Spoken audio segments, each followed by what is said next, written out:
Durga प्रसाईले party दर्ता गरेको 24 घण्टाभित्र उसलाई पक्राउ गर्नु भनेको यो सरकार र पुराना केपी ओली कम्युनिस्ट सरकार ढाकाहरू डराएकै हो। उनीहरूलाई थाहा भएकै हो कि हिन्दूहरू एक भइसकेका छन्, यिनीहरू जागिसकेका छन्। अब यो देशलाई हिन्दू सनातन राष्ट्र हुनबाट कसैले रोक्न सक्दैन। त्यसैको डराएर त्यही डरले रातारात दुर्गा प्रसाईलाई समातेको यसको यो पुष्टि भइसक्यो साथीहरू। त्यही भएर अब तपाईँ हामी पछाडि हट्ने ठाउँ छैन, बेला छैन है।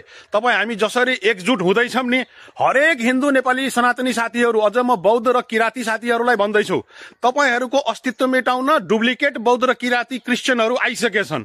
तपाईँहरू पनि आफ्नो अस्तित्व र आफ्नो धर्म देश र बचाउनु चाहनुहुन्छ भने कृपया एकजुट हौं।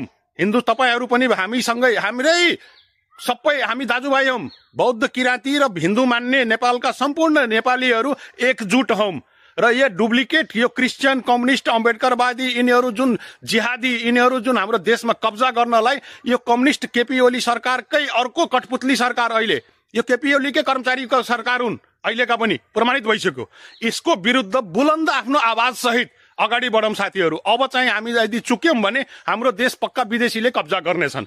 केही याद गर्नुस्, केही दिन पहिले मात्र, केही दिन 2-3 दिन पहिले मात्र अमेरिकन सेना चाहिँ नेपालमा आएको पुष्टि भइसकेको छ जहाजै लिएर।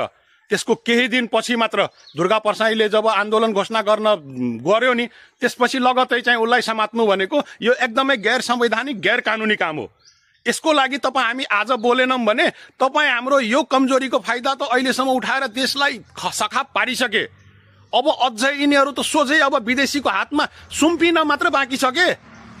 आफ्नो रगत उम्लाउनुस्। आफ्नो यो अहिले धर्म र देशको लागि बोल्नु भएन भने तपाईँ हाम्रो देशविहीन हुनेछौँ, घरविहीन हुनेछौँ, धर्मविहीन हुनेछौँ।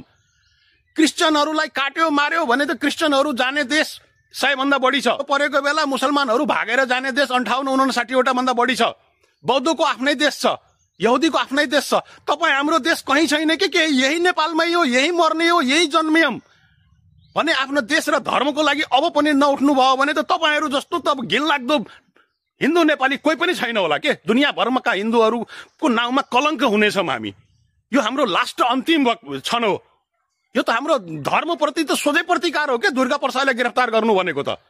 यो हाम्रो धर्मलाई सोझै मास्न खोजेको प्रमाणित भयो के। आज उठ्नुस्, जाग्नुस्, हिन्दूहरू एक हुनुस्। अब समय आइसकेको छ।